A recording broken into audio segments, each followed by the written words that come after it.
Patricia, welcome to Bangalore. Welcome to India. Thank you so much. It's been wonderful being here. I was speaking to Chandru, the Deputy High Commissioner, and he says every time you come, they try and get you to a new place to eat something new, to try something new to eat in Bangalore.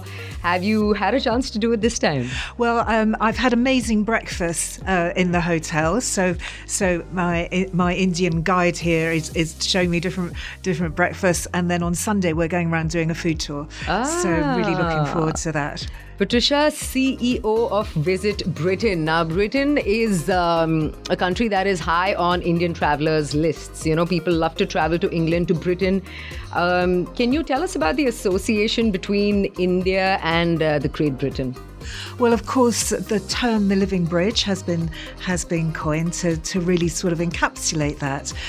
If you think travel and tourism is a people-to-people business, and we have the huge Indian diaspora that live in Britain and feel an affinity for Indian and British culture and make that bridge. And obviously, British people love coming to India for the weather, but also the culture and, of course, the food.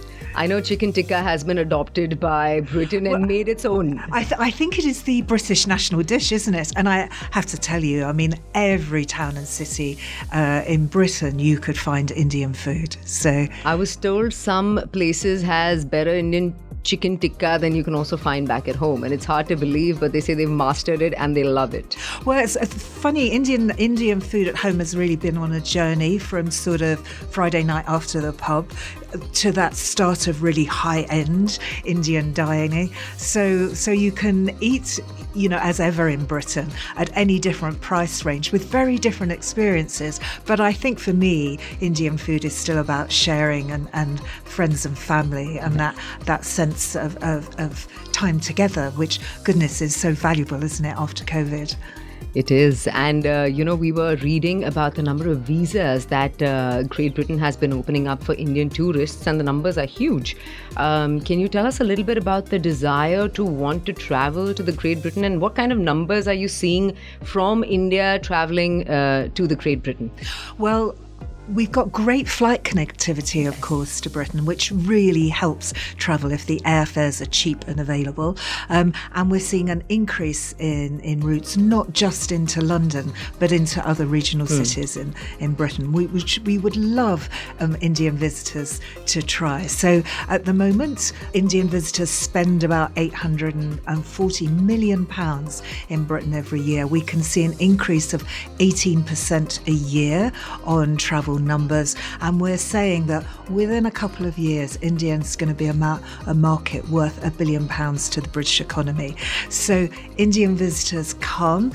Obviously, London is the jewel in the crown, and we all know sites in London we want to go and see. But we're here at the moment to tell the story of regional Britain, about Newcastle and the North East, which I think many of your listeners will have seen in Bollywood movies. Yes. And of course, Manchester, home of music, up to Cumbria, the beautiful Lake District, countryside in Wales, and then we've got Northern Ireland with us as well, so Game of Thrones territory. I was coming to that. Please tell us about the pop culture connection for people in India, because we lap up on whether it's Bridgerton or Game of Thrones and all these popular TV shows and movies. Please tell us if people want to come and take a tour of England and get a glimpse of those TV shows and where they were shot, and maybe movies as well. Well, absolutely. 9 out of 10 visitors who come from India would love to go and see film and TV. It's a real passion here, as it is for us. And we are launching a campaign in January that's called Starring Great Britain.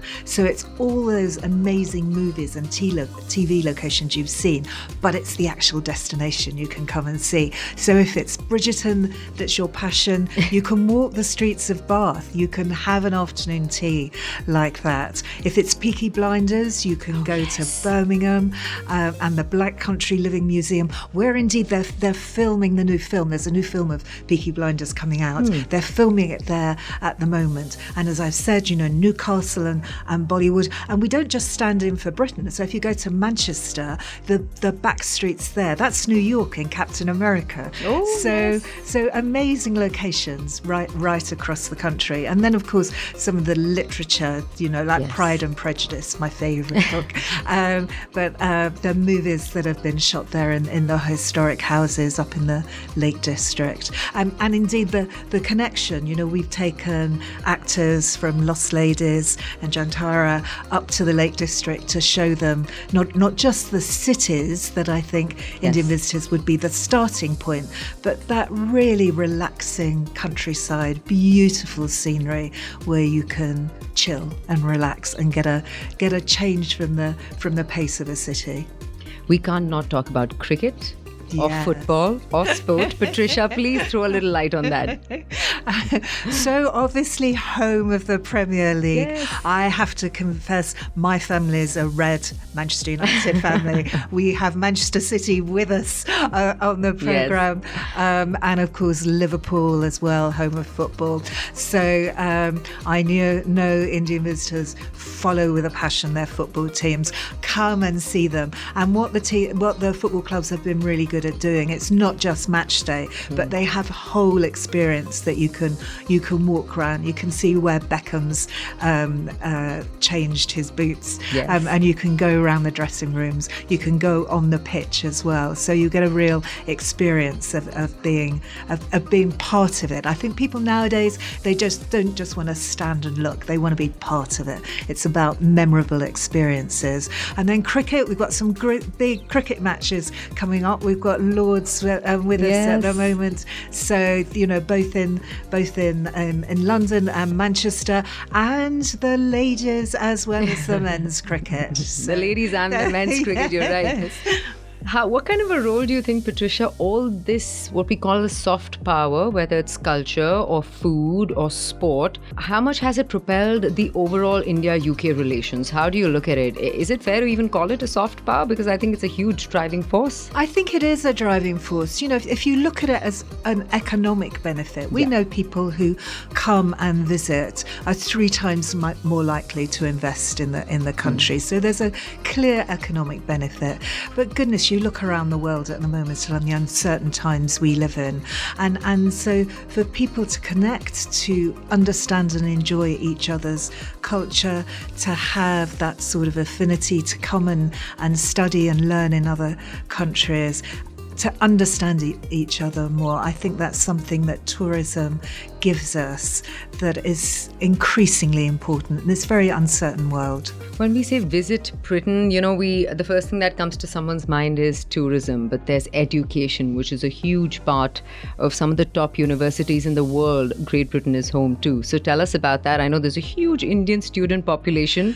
There is a huge Indian student population, and international visitors, of course. The British universities have very much gone out to attract international visitors. So whether that's the London colleges, Manchester and Liverpool universities. I went to Oxford, and my college, actually, I had a college reunion recently. It was a ladies' college when I was there. It's not now. And they were celebrating the fact they had one of the first Indian lawyers that was qualified there. So I think those cultural links and that education. And if you've been and studied somewhere, you don't not only understand the culture, but I think you have that real love, and your family and friends come and see you there. And hopefully it will be the start of a lifelong engagement with Britain. There's a huge amount of admiration for the history that Britain has, and what they've managed to accomplish over the centuries. And there's also a huge attraction to the royalty. Yes. One can't not overlook that, because royalty as a concept has deteriorated in most parts of the world, but one place in the world where they've upheld it, and everyone knows the royal family of England. So how much of an attraction is that? The Buckingham Palace, the guards, everything that comes with it. The royal family have increasingly opened their palaces, so that they can be seen by visitors. So Buckingham Palace through the summer can be seen. Sandringham, for the first time, the new king opened Balmoral in Scotland. I have to say the tickets sold out very quickly. Oh, really? It's a hot ticket. But so you can go and get an experience of how the royals live and what their rooms really look like. And I think when it first opened, the astonishment for British visitors was how normal it was. These are people that lead quite normal lives. In amongst a huge amount of grandeur. And then, of course, we have a long history of kings and queens, not always ended so well. Yes. So you can go to, the Tower of London where Anne Boleyn had her head chopped off.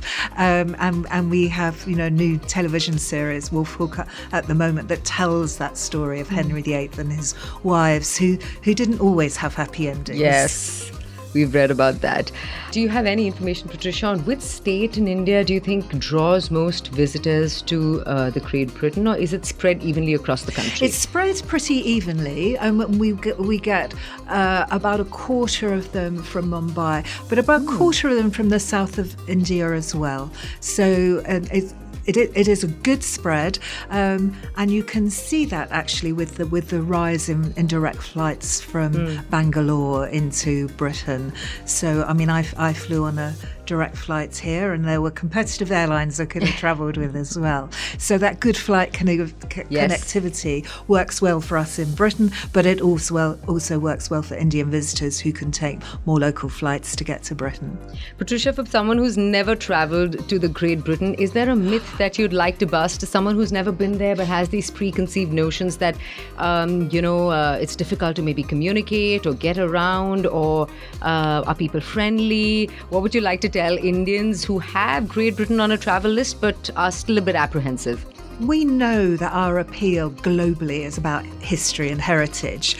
And what I would like to say is that our culture is not only old, it is modern as well. It is about food and fashion and TV. And I think Britain has been really good at looking at its past and its history and then telling the story about it, putting people in the frame, making it experience for visitors. I would say we have a good sense of humour, and we laugh at ourselves before we laugh at others. So the famous dry British sense of humour. That sort of British irony in our ability to raise an eyebrow at ourselves. And I think any Indian visitor, wherever you travel, you would feel at home, because Indian culture is so embedded in our own. So do come. Speak to people, travel outside London. London is a big city and used to international visitors and has amazing museums and attractions. But travel outside.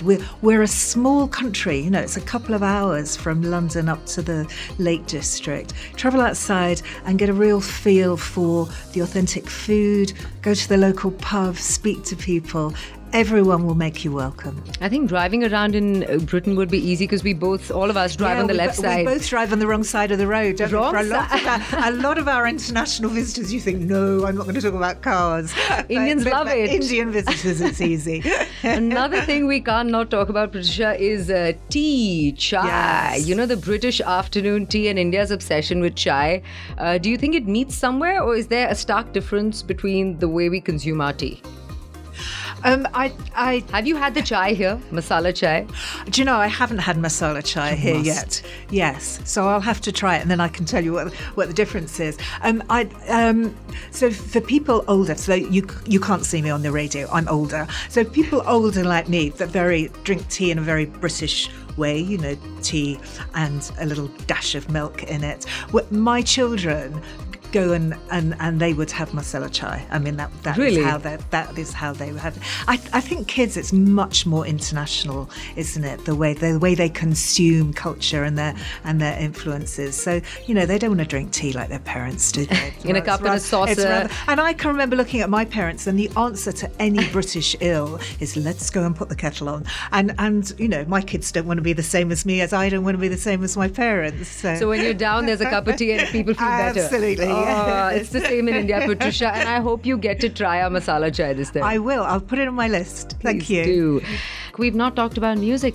There is a huge appetite for, older music, whether it's the Beatles or the bands out of England, some of the classic, the Elvis Presleys of the world. Coldplay is sold out in India. Yes, I've heard, and Ed Sheeran's coming as well. Ed Sheeran's coming. Yes. We love him here. And Coldplay has had to constantly reintroduce cities and say, we're coming here and we're coming there, because we can't seem to get enough of them. Tell us about the music crossover. Well, and I know Punjabi music is very popular in the UK. It is. We have huge new music venues, and I think, again, post-COVID, that sense of people coming together in a community, we all love it. So we have musicians who are touring, and I mean the big name for next year is Oasis, back on the road. You have to be very quick to get tickets there. But our musicians also tour, so we have, as I said, Ed Sheeran and Coldplay coming here, but great venues. Manchester's just opened the Co-op Arena, which is a huge venue. They've got an amazing program of music going on there. So you can go to Wembley, where we saw Taylor Swift, or Liverpool, indeed she sang at.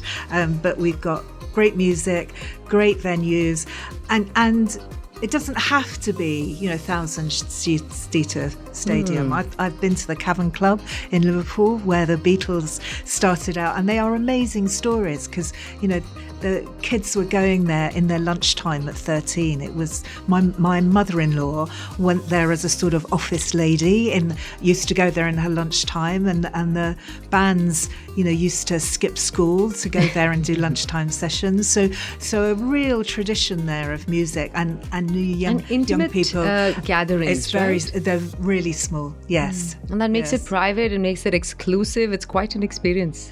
I think you're part of it, aren't you? You can feel the bass in your chest. It's that sort of venue. Yeah. Tell us about the popularity of Bollywood music, or maybe Punjabi music in Britain. Tell us about that.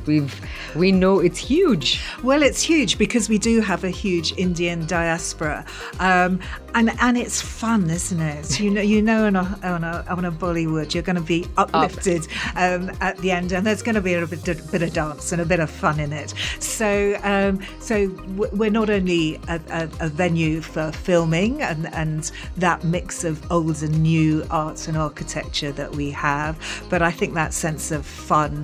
And why do you go to a cinema? You go to a cinema to be part of things. And at a time when streaming services are really bringing, great art and film into our home, we still want to go and be part of a community and see a film at the cinema. Patricia, last question. I can't help but ask you, have you attended an Indian wedding in the UK? I have, actually. How was that for you? It was... I think the first thing is how many guests? British weddings are about 100, and I was told this is quite a small wedding. It's 600. So yes, I have only one. I would love to be invited to more if people are doing their weddings in the UK. But it was amazing. Did you sing? Did you dance? Did you eat a lot? I did do a bit of dancing. I did do a bit of eating. I'm always up for a bit of eating.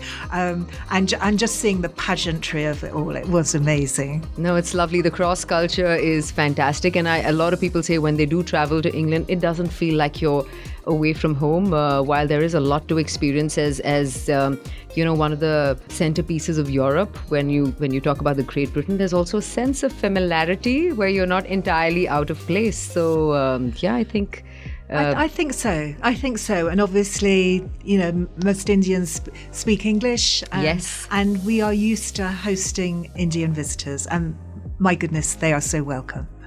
Thank you, Patricia, for your time. And I don't know if I can offer to play you a song on our radio channel, because I don't know how familiar you are with Bollywood music, but is there anything that I can play for you? No? An actor. You choose something that you think would be appropriate. Would you like something upbeat and peppy, or something mellow? Yes, go on. Let's have something that upbeat. Done. I'm going to play something for you. Patricia, thank you for joining us in our studio. It was a pleasure.